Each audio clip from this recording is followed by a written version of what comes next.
नमस्कार दोस्तों, scary story official में आप सबका स्वागत है। आज की कहानी की तरफ बढ़ने से पहले चैनल को सब्सक्राइब कर लीजिए और अगर कहानी अच्छी लगती है तो प्लीज़ लाइक एंड कमेंट करना मत भूलिएगा। दोस्तों, आज की कहानी बहुत ही ज़्यादा डरावनी है तो ध्यान से सुनिएगा। कहानी है दो हस्बैंड और वाइफ की, जिसमें से कि एक के साथ ऐसा बहुत बुरा हुआ जो नहीं होना चाहिए था। तो कहानी है अजीत और उसकी पत्नी गीता की। तो गीता और अजीत ये दोनों गांव से शहर आए थे जॉब की तलाश में, क्योंकि दोनों पढ़े लिखे थे और बहुत अच्छी क्वालिफ़िकेशन थी इनकी, तो जॉब तो मिल ही जाना था। तो इन्होंने कई जगह अप्लाई किया था। शहर में इनके पास रहने के लिए कोई व्यवस्था नहीं थी। अजीत का एक दोस्त था रमेश और उसकी पत्नी गीता, ये दोनों रहते थे वहाँ पर और उन्हीं के साथ ये अजीत और गीता भी रहते थे।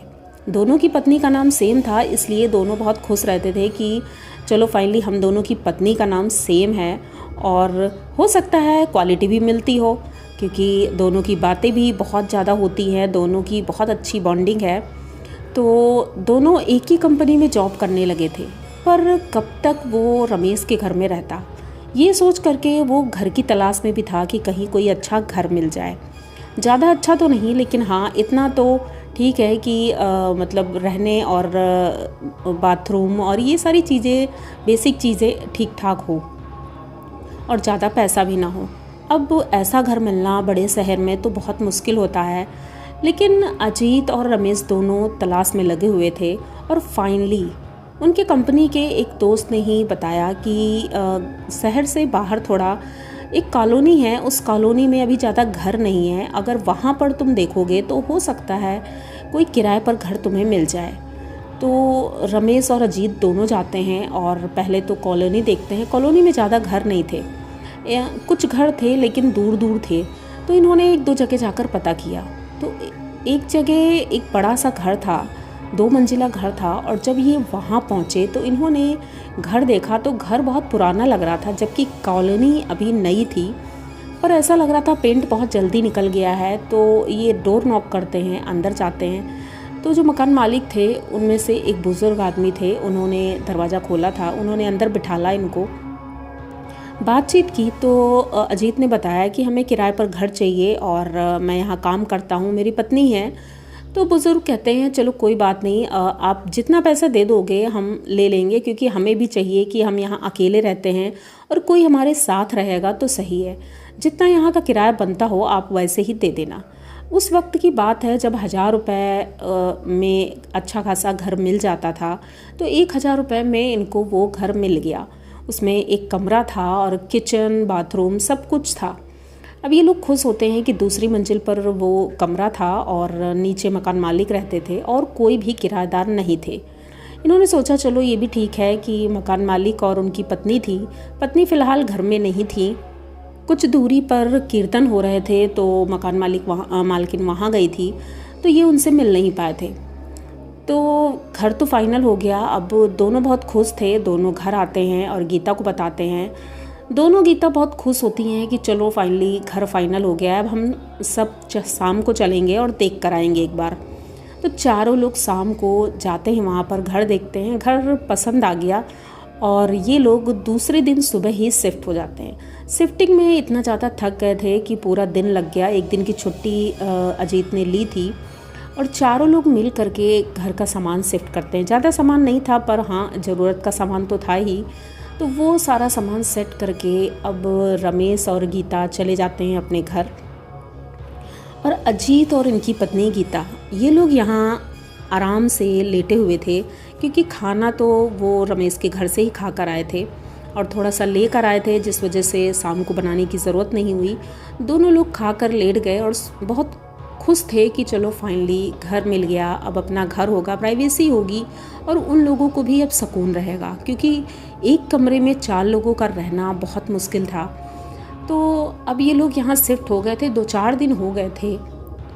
अजीत की संडे को छुट्टी होती थी, तो 1 हफ्ता पूरा हो गया था। तो गीता कहती है चलो बाहर कहीं घूम कर आते हैं और पूरी कॉलोनी देख लेते हैं इसी बहाने।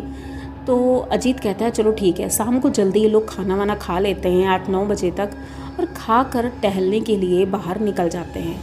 टहलते टहलते ये काफ़ी दूर निकल गए थे और कॉलोनी के नाम पर तो वहाँ पर कुछ घर ही थे जो इन्होंने दूर से ही देखे। उसके बाद एक दूसरी कॉलोनी की तरफ चले थे। उधर ये लोग पहुँचे तो उन्होंने देखा कि एक पेड़ है, उस पेड़ के नीचे एक औरत बैठी है, बूढ़ी सी है। वो अजीब सी हरकतें कर रही है, मतलब कुछ समझ नहीं आ रहा है। वो अपने आप को जैसे हर्ट भी कर रही है, मार रही है, कभी पैर दबा रही है, कभी मार रही है। तो अजीत उनके पास जाता है और पूछता है कि माता जी आप ठीक तो हो, आपको कोई दिक्कत तो नहीं है? तो वो कुछ बोलती नहीं, अजीब सा गुर्रा रही थी। गीता जब उनके पास आती है चलते हुए, क्योंकि वो थोड़ा पीछे थी, तो वो अजीत का हाथ पकड़ती है और कहती है कि चलो हम लोग यहाँ से चलते हैं, मुझे कुछ ठीक नहीं लग रहा है।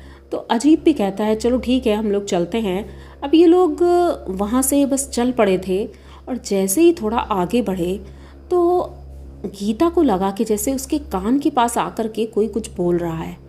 वो एकदम से अगल बगल देखने लगती है लेकिन कोई दिखाई नहीं देता है। अब उसके रोंगटे खड़े हो गए थे क्योंकि उसे डर लगा था। अब डर किस बात का था ये बात गीता समझ नहीं पा रही थी। ये लोग जल्दी जल्दी अपने घर की तरफ बढ़ते हैं। रात बहुत हो गई थी, 11 बज चुका था और ये लोग घर पहुंचते हैं। अब थक गए थे बहुत ज़्यादा, तो गीता कहती है मैं फ़्रेश हो जाती हूँ क्योंकि मेरा मन कर रहा है, गर्मी का मौसम है, मैं थोड़ा सा नहा लूँगी तो सही लगेगा। तो अजीत कहता है ठीक है। अजीत अपना कुछ ऑफिस का काम करने लगा था। गीता बाथरूम के अंदर जाती है। शावर जैसे ही खोला तो मतलब पानी ठंडा नहीं आ रहा था, पानी गर्म आ रहा था, जबकि मोटर ऑन थी, टंकी भरी हुई थी, तो पानी नॉर्मल आना चाहिए, लेकिन वो पानी इतना गर्म था जैसे शरीर को जला देने वाला। ये एकदम से चीखती है बहुत ज़ोर से, तो अजीत दौड़ कर जाता है, बाथरूम का दरवाज़ा नॉक करता है लेकिन कोई आवाज़ नहीं आती। वो एक चीख के बाद कोई भी आवाज़ नहीं आती है। अजीत घबरा जाता है, वो दरवाज़ा बहुत तेज़ी से पीटने लगता है और थोड़ी देर बाद दरवाजे की कुंडी टूट जाती है, क्योंकि वो भी शायद हल्की रही होगी। तभी जब अजीत ने बहुत प्रेशर दिया तो कुंडी टूट गई।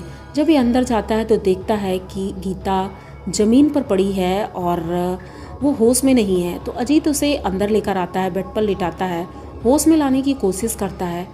तो जब उसे होश आता है तो वो एकदम से फिर से डर जाती है, उठकर बैठ जाती है और कहती है कि बाथरूम में कोई है। तो अजीत कहता है बाथरूम में कोई भी नहीं है। तो वो कहती है जब मैं नहा रही थी तो पानी इतना गर्म आ रहा था, मेरे आंखों में साबुन लगा था, मैं ऊपर फेस करके जब धुल रही थी मुंह, तो मेरा मुंह जैसे जलने लगा था। और जब अचानक से मैंने वॉश बेसिन की तरफ देखा तो शीशे में कोई खड़ा हुआ दिख रहा था। अजीत कहता है कि ऐसा हो ही नहीं सकता है, मैं तो बाहर ही बैठा हूँ और बाथरूम तो अंदर ही है, कोई बाहर भी नहीं है कि बाहर से कोई आ गया होगा। लेकिन ये दोबारा जाता है बाथरूम में, चेक करता है तो बाथरूम में कुछ भी नहीं था। वो कहता है कि हो सकता है तुम थक गई थी, इस वजह से ऐसा लग रहा होगा। अब वो थोड़ा नॉर्मल होती है, उसके बाद पानी पीती है, कपड़े चेंज करती है और उसके बाद ये लोग सोने लगते हैं। रात का लगभग 12:30 बज चुका था और गीता को नींद नहीं आ रही थी।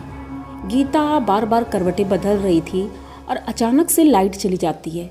जैसे ही लाइट जाती है तो अजीत कहता है कि अब तो आफत हो गई, क्योंकि अगर सो नहीं पाएंगे तो फिर सुबह ऑफिस कैसे जाएंगे। ये दोनों अपना बिस्तर समेटते हैं और कहते हैं चलो हम लोग छत पर चलते हैं, छत पर सोएंगे क्योंकि बाहर हवा अच्छी चल रही है।